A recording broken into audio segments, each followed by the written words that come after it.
What triggers monetary resets in the financial system?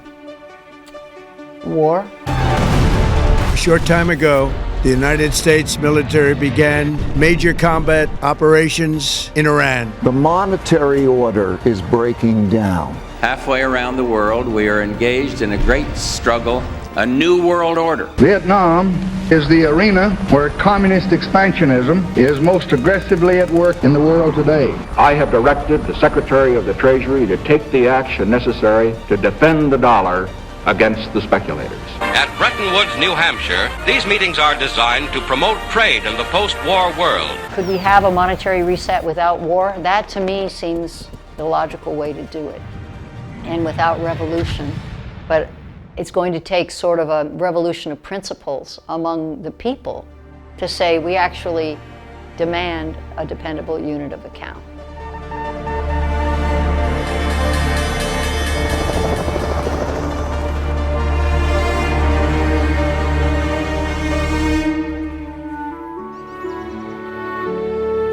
This is rural Virginia, just outside Washington, D.C.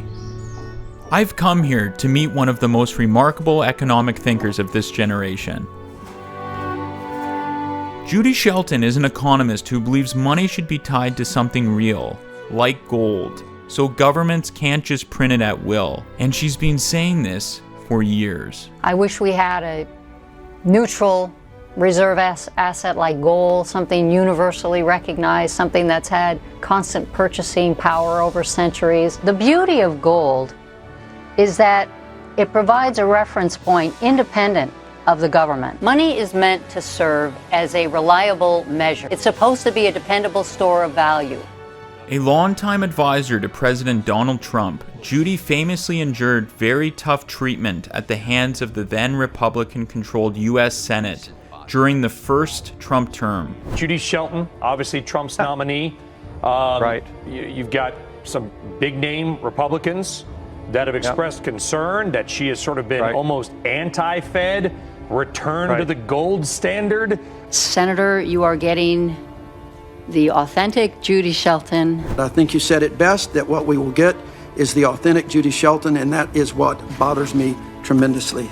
The failure of her nomination to the Fed in November 2020 was viewed by many, including me, as a signal the US government was intent on maintaining the current system of money printing without any backing of the dollar by gold or by anything else.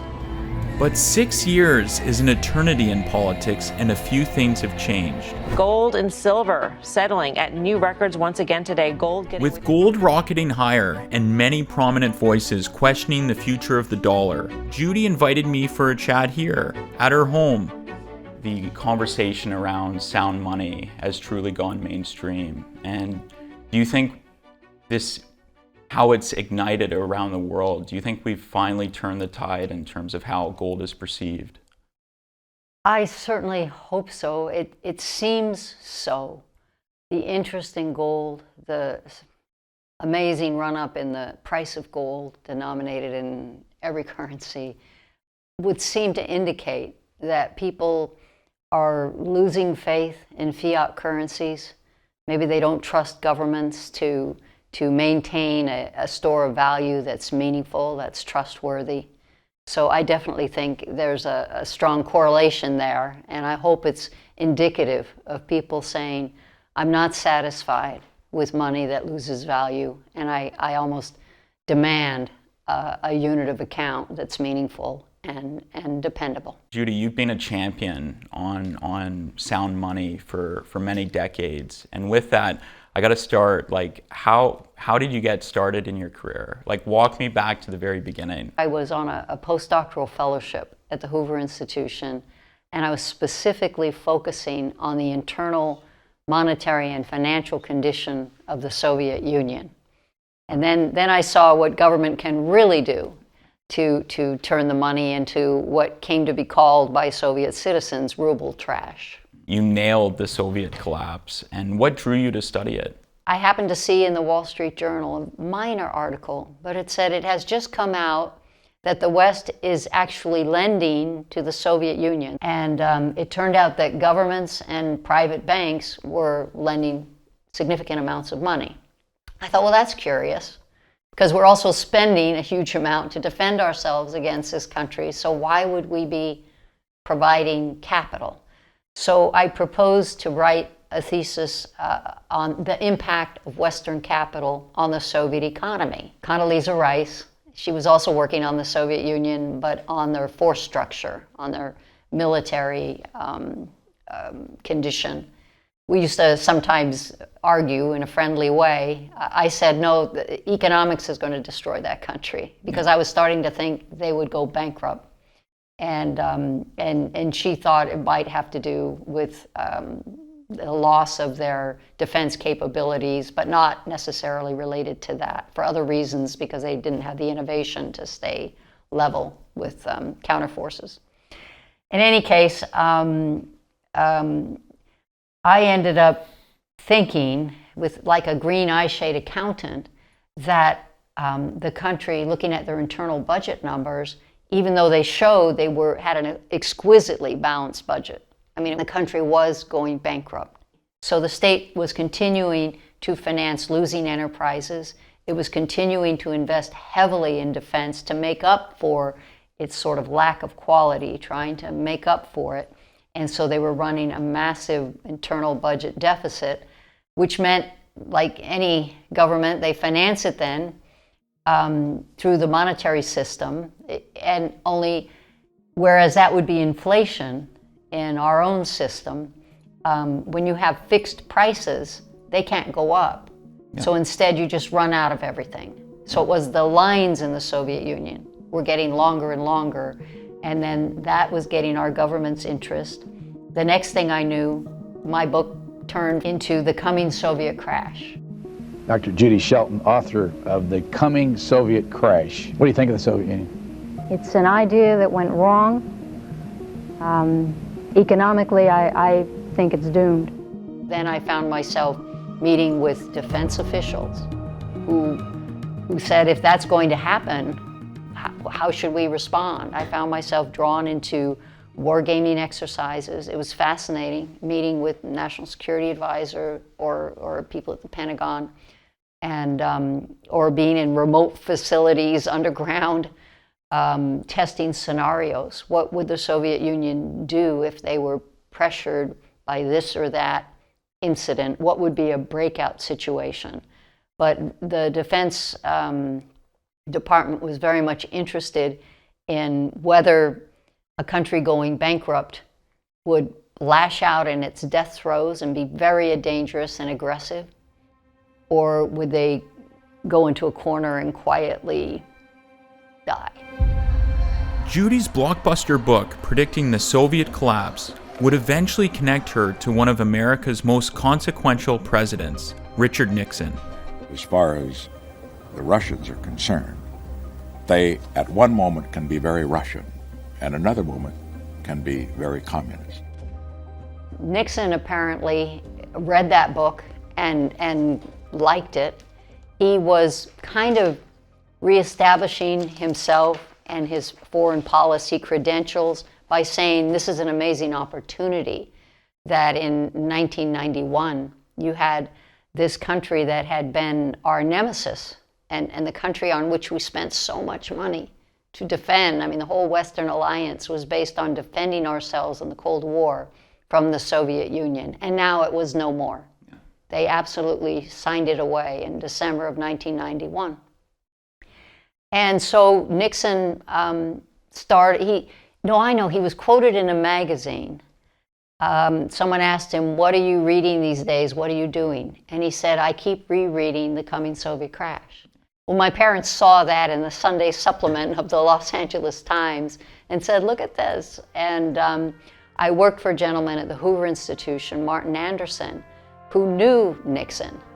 And he said, why don't I give him your address, and I'll just say that, you work with me now at Hoover.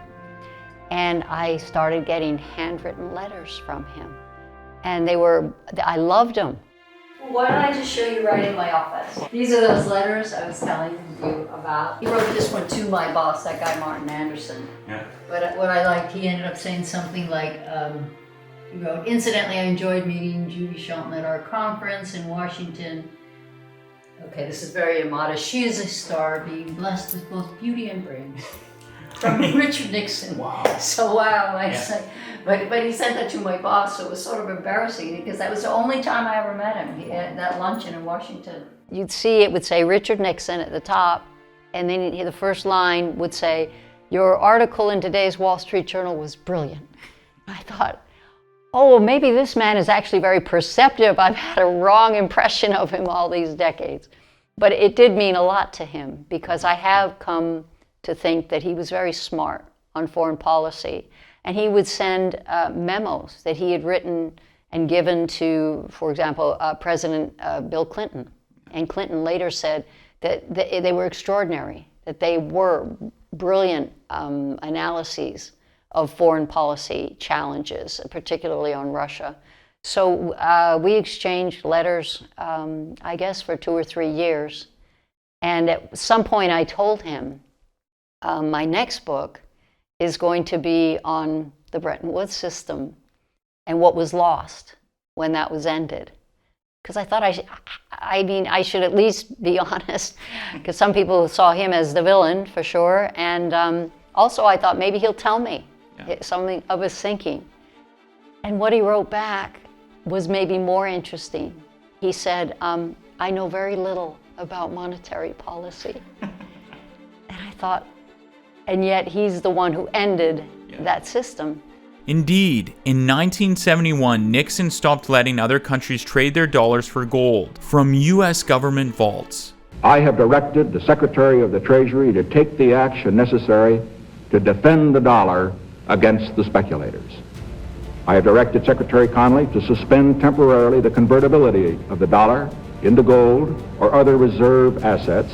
Nixon's speech effectively ended the Bretton Woods system, instituted at the end of World War II, ushering in a new global financial order that's still with us today.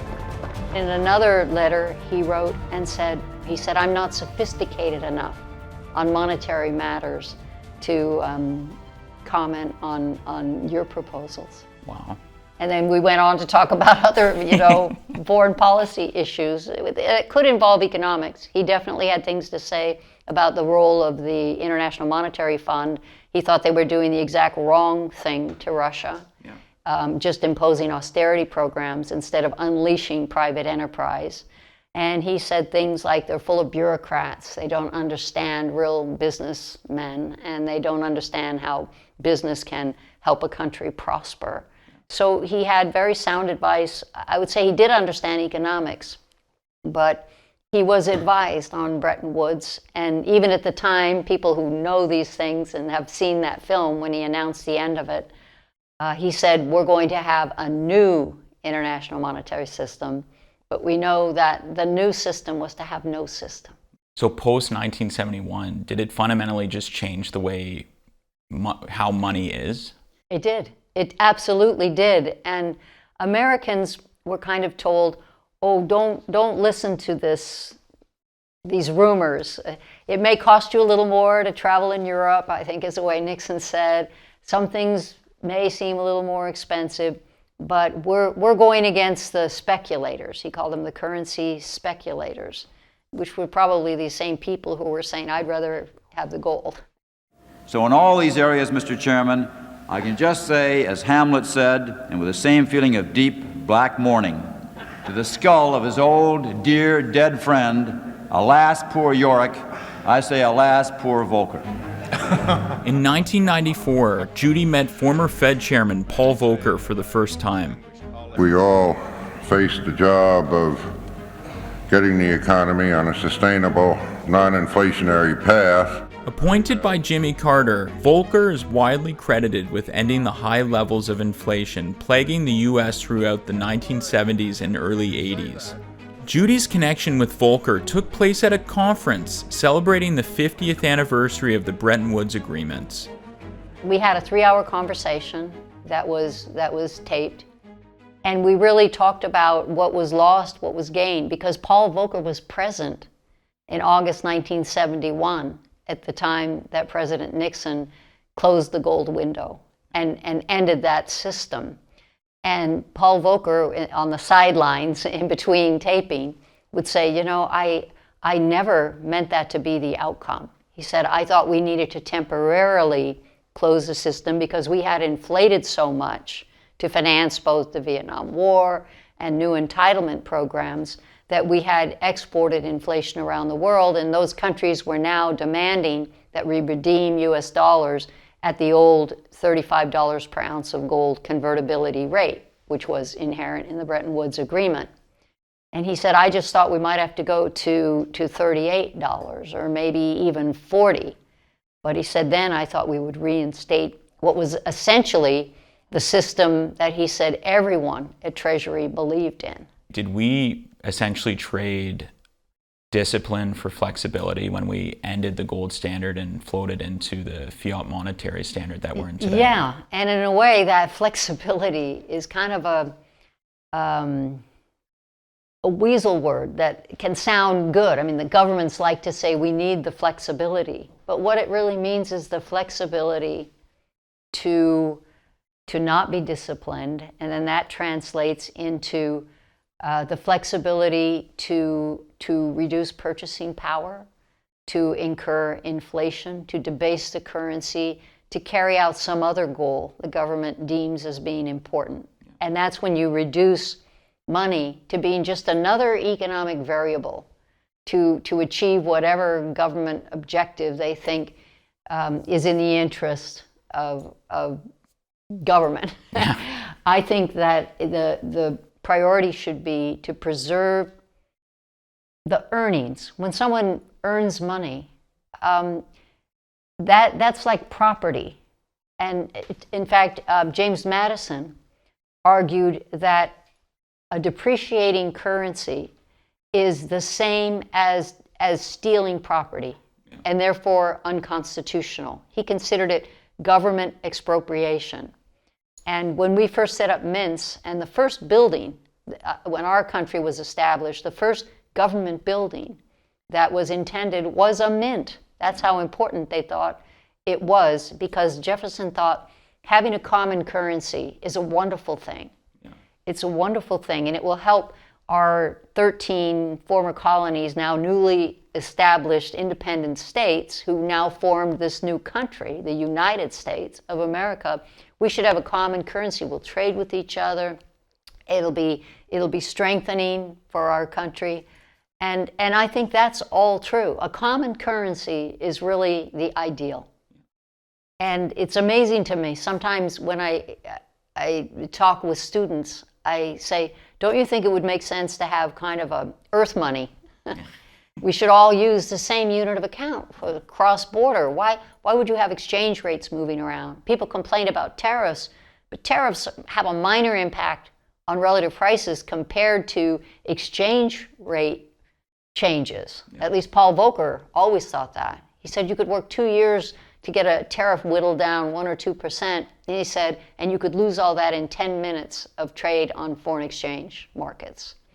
So I think that's very important to bring back. And it sounds futuristic to talk about a common currency, but it's actually retro in the sense that when all countries were using the same global reserve asset of gold and silver, that was a common currency for international trade. That was the level international playing field. I know this is futuristic, but when you think of that common currency, do you see a potential of tapping into kind of the evolution of digital finance to enable that equal mechanism around the world? And could it be applied? I think so. I think very efficiently. I think that there's no reason not to harness the technological improvements of digital innovation and having digital platforms, cryptocurrencies. I'm not an expert on the ledger technology and how it works, but I'm aware that in the old days, I mean, even going from one country to another and trying to transfer funds, banks were able to take the float, and there were lots of inefficiencies. And it seems to me kind of irrational to talk about global trade and international finance and not have a monetary unit of account that transcends borders in a meaningful way to give price signals meaningfully cross-border. And to have quicker settlement. I mean, as long as you can serve the consumer. My husband was a banker, and in private banking, what you want to do is provide financial services. So if you can give better service to people, then I would harness all that. What I think is interesting is that people who agree with that idea are also, like me, the most against having our central bank issue that digital currency. Yeah. And I will say, to some extent, the United States has allowed this development, this evolution of money to proceed, recognizing that there are gains to be made. But it also is very telling that since the whole impetus for, I think, alternative currencies is the desire to decentralize finance because you don't trust that government-issued fiat currency, for those same reasons, people, particularly in the United States, don't trust the Federal Reserve to be in a position to offer the digital currency, but under the auspices of a federal government agency. We don't want to be like China and have that be a means of doing more intense surveillance of people's activities and then punishing them through their monetary holdings. That, again, goes to the heart of it's your private property. Yeah. And you don't want government to have that kind of access. One of the ideas, Judy, that you've championed, and I really love it, is this solidus. And maybe with the solidus, maybe walk the public through that idea and who would issue that type of stablecoin if it was enacted. I tried to come up with an idea to start moving toward honest money, to start getting back to some kind of a gold link for U.S. currency, because I think that it performed in a more stable way when we had some kind of gold link between the dollar and gold. And so I've suggested that Treasury should issue a long-term gold convertible bond, where at the option of the bondholder, on maturity, you could redeem in either a pre-established amount of gold or at the nominal value, the face value denominated in dollars of the instrument. But where I think this could be particularly interesting would be, we see stable coins moving forward. Stable coins are one-to-one backed by the collateral of, it can be gold, it could be readily marketable securities, most likely treasuries. I think it would be very interesting to launch stable coins that were backed. Let's say you had one exclusively backed by gold convertible treasuries. And I've said a solidus to invoke both, I think it's from the Byzantine period, the currency that was it was around the world. I mean, it was accepted across continents, called a solidus. It was an ancient currency. But I also see that could be, you have dollar stable coins. If you had a solid, because of the gold feature, backing to a stable coin of U.S. treasuries with the convertibility aspect, I call it solid U.S. Yeah. Because compared to, say, a regular treasury bond is a U.S. bond, but a solid U.S. denominated bond would be one that you could convert at maturity into gold. So that's a solidus. So who could issue it? I would think that anyone who's capable of issuing a stable coin could then say, our stable coins, we have this category, is backed 100%. All of the treasuries backing it have the convertibility feature, or 50%, or 20%, or 10%.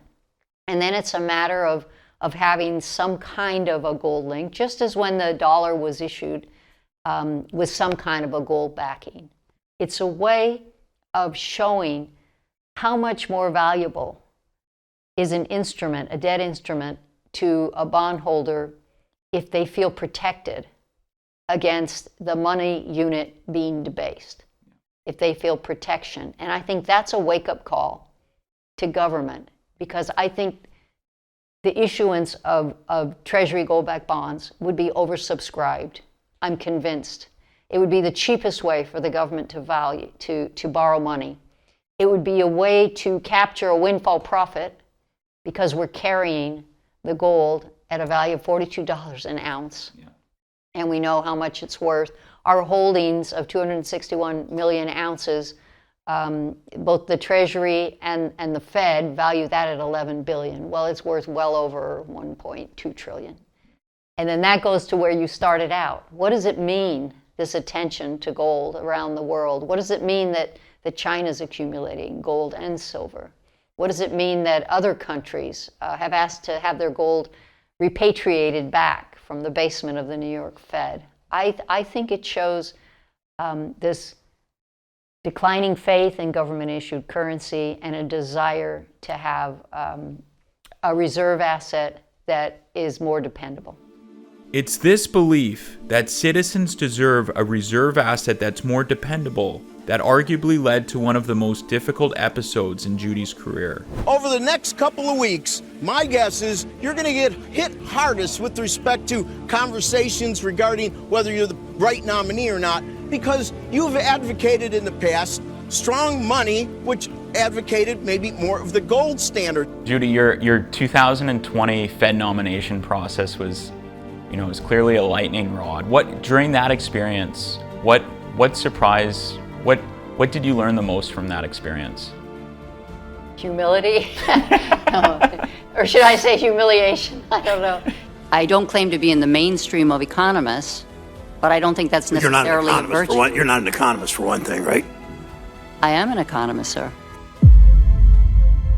It was not what I expected. I was very happy to be considered. I really appreciated that my name was put forward. But I had a pretty solid career. I was proud of my background and considered myself a monetary economist who really looked at prior systems, historical systems, tried to figure out what was useful and what could be incorporated into a future system. I certainly had strong views about limited government. That was a Friedman impact, I think. And I had strong views about the need for a level international monetary playing field. But when I was working as the U.S. Executive Director of the European Bank for Reconstruction and Development, I had worked on the Trump transition team. Really enjoyed that because I was the lead advisor at Treasury for international affairs. And that was everything you ever wanted to know about Treasury. It was wonderful.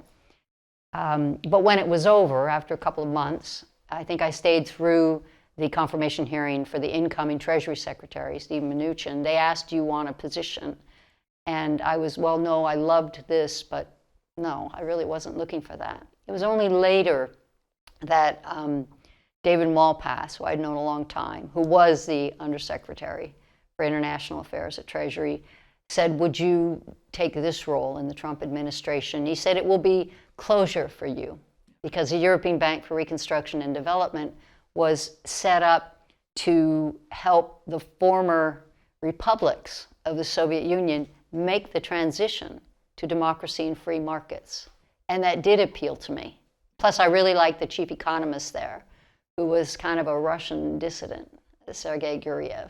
And he would back Navalny, and I was interested in what would happen to Russia. And so I was doing that, and then I was living in London, and saw that they were looking for new nominees for the Fed. And I think I just dropped an email to my friend Larry Kudlow, who I'd known since our days of working with Jack Kemp for decades. I said, should I throw my hat in the ring? Sort of, I don't know, just a friendly thing. And he said, why don't you? And why don't you come to DC? And I wasn't sure that he really meant it, but it seemed to get more and more serious. And then he said, I'm gonna put you in a meeting with the president. But meantime, I was speaking out a lot about monetary issues. I didn't like what the Fed was doing. And I was kind of told you shouldn't do that. And I had done, in February, the weekend interview in the Wall Street Journal. Tung Ku, who does a lot of those, had asked me to do one. And we talked about monetary policy, and we talked about the EBRD. But they didn't run it. It wasn't until then my name was coming up as a Fed nominee that I think they suddenly decided to run it. And it was right as I was told by Larry, you're about to meet with the president. Remember what I said about not saying too much. Yeah. So I thought, oh no, what if they're going to run that interview? Yeah. They did, as I was flying in, and a day later, I walked into the Oval Office, escorted by Larry Kudlow, who then took a seat against the window, and there was the president, and he had that interview, that Wall Street Journal piece sitting on his desk with yellow marker all over it, and questions, his handwritten questions. And it was done very professionally. He never said, how would you vote on this or that? He talked a little about gold. Yeah. He said, I wish we could go on a gold standard. He says, I don't think we have enough gold. And I started to explain, well, actually, no, and that was at a low price of gold. Given the level of Federal Reserve banknotes outstanding, paper money, at the current market price, no, we don't. So I'm not pushing that either. But then we just talked about more general things, and but nothing, there was no test for how I would vote. I think I just talked about my views about the role of government, the role of a central bank. I like supply-side solutions. I want to emphasize the private sector. I believe in private enterprise. I think they come up with better solutions than when government intervenes in economic affairs. And the next thing I knew, he tweeted out that he intended to nominate me. So I was then taken aback very much by the negative, almost immediate negative sentiment. And some of the things written, a gold bug. When she talks about sound money, it's a dog whistle to the right-wing cringe type people, the deplorables. Yeah. I couldn't believe it. And I had a wonderful friendship with Alan Greenspan, and I would email him some of these articles. And I remember one where he wrote back and said, if gold is such a worthless metal, why does the US government and every other major government keep so much of it? Yeah. And so I felt reinforced by that, but I was amazed at the power of pundits, who I knew didn't know as much as I knew about monetary systems and history, or the fact that both Volcker and Greenspan had great respect for the role of gold as a bulwark against runaway money. So it was difficult. I had a hard time understanding that. The Washington machine, built explicitly to protect politicians' ever-growing spending demands, quickly closed ranks. Questions are emerging over President Trump's Fed nominee, Judy Shelton, after a contentious confirmation hearing yesterday. Steve, you told us there'd be fireworks. It was a good call, actually. I wish all my calls were that good. Love was not in the air at yesterday's Senate confirmation hearing of Judy Shelton to the Federal Reserve. Here's some of the comments afterwards. Shelby came out and told reporters he was concerned. Toomey said, I remain concerned. And then, John Kennedy, a great orator that he is, nobody wants anybody on the Fed that has a fatal attraction to nutty ideas.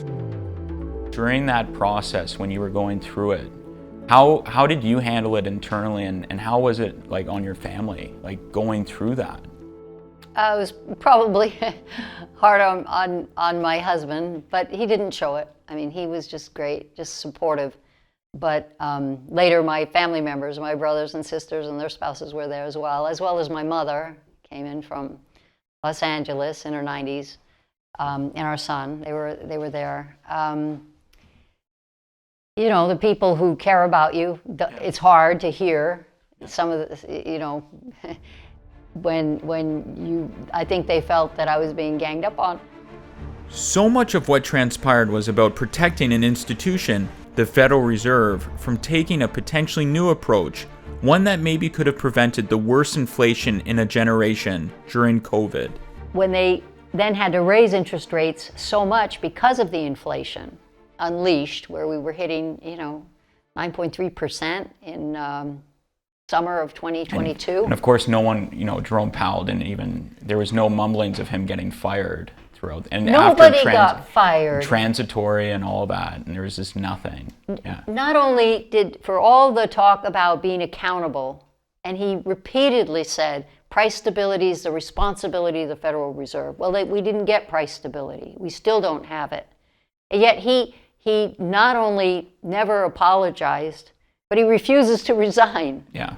And I think that's outrageous. And it's cheap grace to say you take responsibility and nobody gets fired. You know, we're seeing growing callings from the highest level of the U.S. government regarding Federal Reserve reform. And we've seen President Trump talk about it.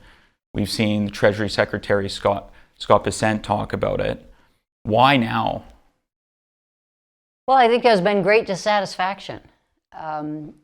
Inflation continues to be a lead issue for people.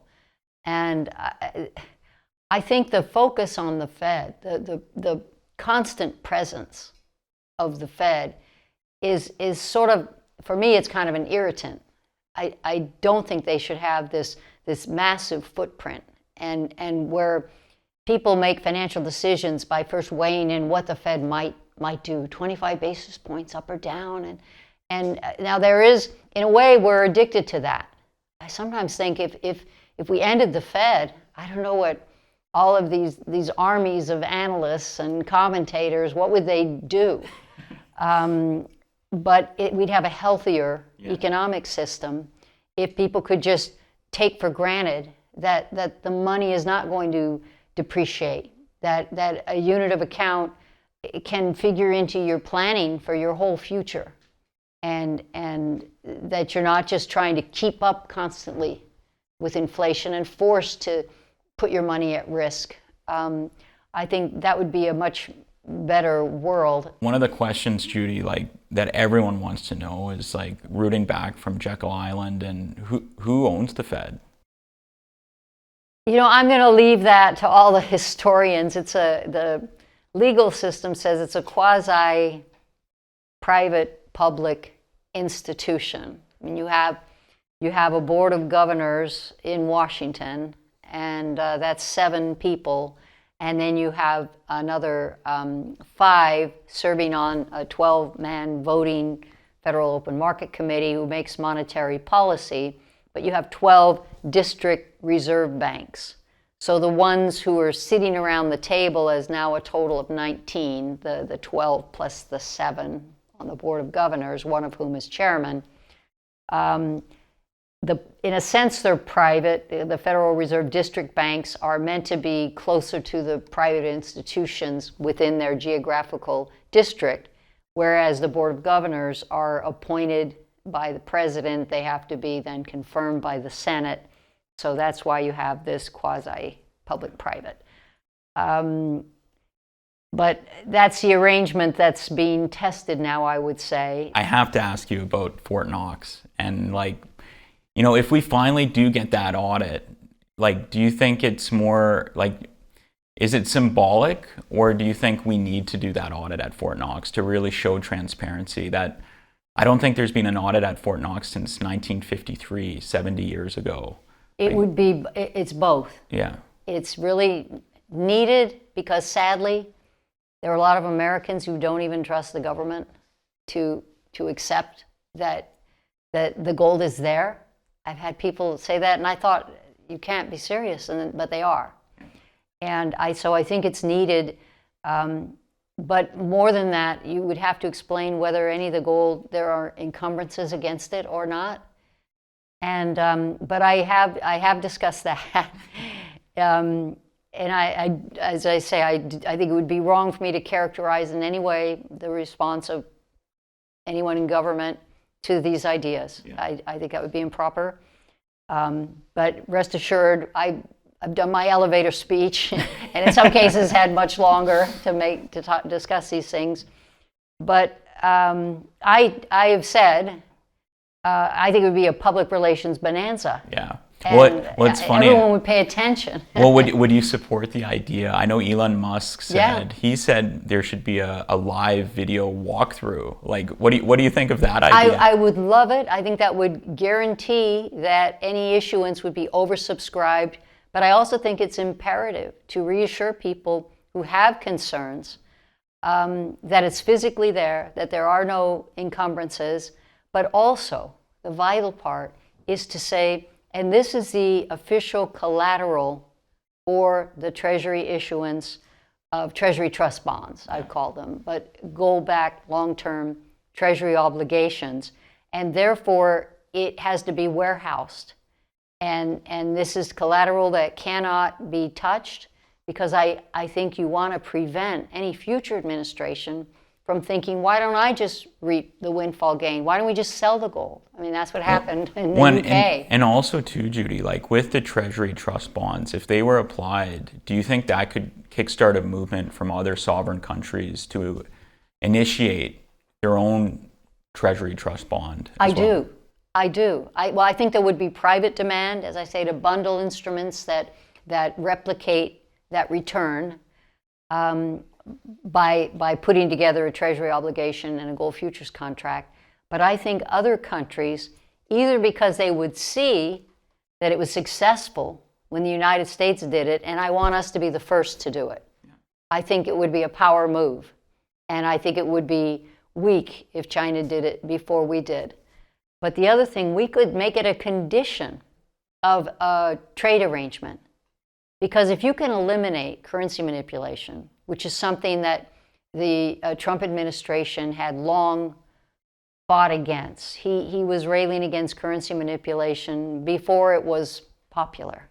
He was saying this is what hollowed out our manufacturers. This is what made it hard for automobile factory workers to compete, because first Japan in the 80s depreciated the currency, and then China. And he said, Trump said in 2016, I believe in free trade, but currency manipulation is an unfair trade practice. I back that 100%. And so you could make it a condition of your trade relationship with the United States that if you also issue a gold-backed bond, we could compare yields, and if it turns out that your currency depreciates more against gold, a neutral common denominator, not just how it behaves exchange rate-wise against the US dollar, because we'll blame that on each other's central banks. But let's say, what does your currency do relative to gold, and what does our currency do relative to gold? Well, then that should be the tariff, or that requires some kind of an adjustment just to keep that part level. We can equalize lots of things.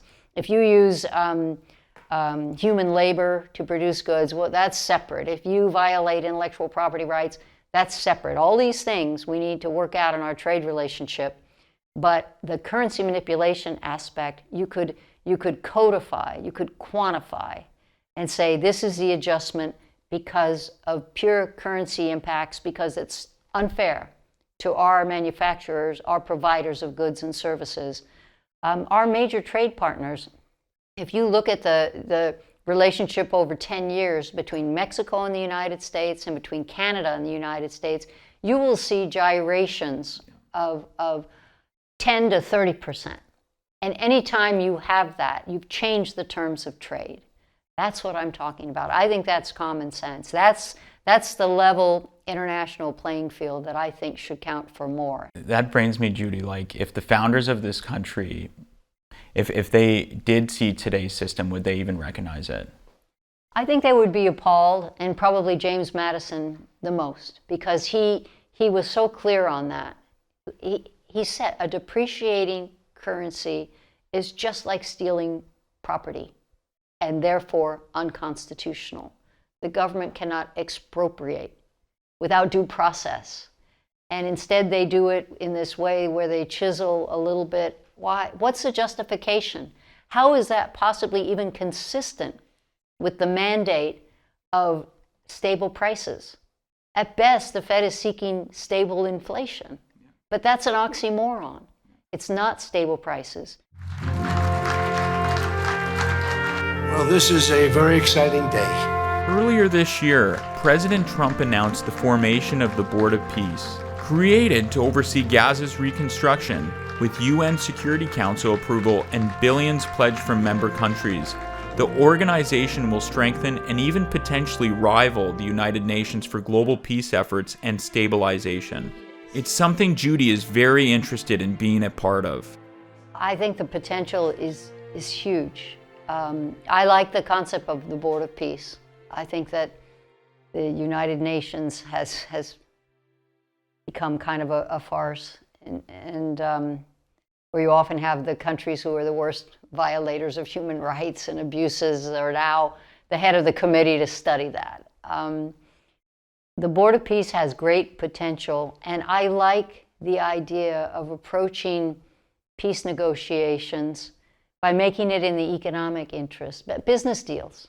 As I say, I see business and voluntary transactions as the key to peaceful relations among people and countries.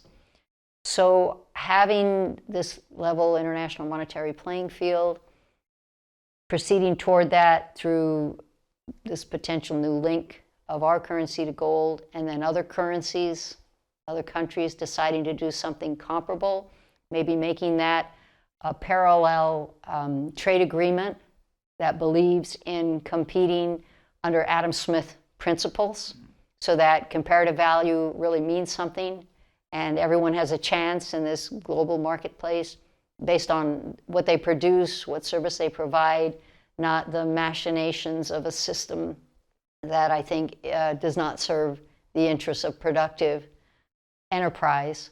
The potential is huge. Is it something that you're interested in if you were asked to be a part of? Yes. As I neared the end of my time with Judy, I couldn't help but wonder, what's at risk if the monetary reform she spent her life advocating for, making the dollar as good as gold again, doesn't happen? I think what's at risk is this sense of people increasingly that they are victims of monetary favoritism, that the Fed maintains policies that increase the inequality of wealth and income, that they reward people who are already wealthy enough to have financial assets. I think we need a revolution of valuing honest work, honest government, and honest money. And by that I mean celebrate people who actually make goods, who produce goods and services, not just people who arbitrage the anomalies of financial markets. I think we have to insist on honest government. I think deficit spending is unacceptable. That's immoral, because you're robbing from future generations. You're putting liens on goods that have yet to be produced, and it just enhances the likelihood of ever increasing government. And I think that we need to guarantee honest money. And with that, our conversation ended. I'm honored that you spent this time with me, and grateful for the interest of your audience. But the battle itself, it never ends. Ms. Shelton, do you pledge to be independent in your decision-making regardless of what the president tells you to do? I pledge to be independent in my decision-making, and frankly, no one tells me what to do.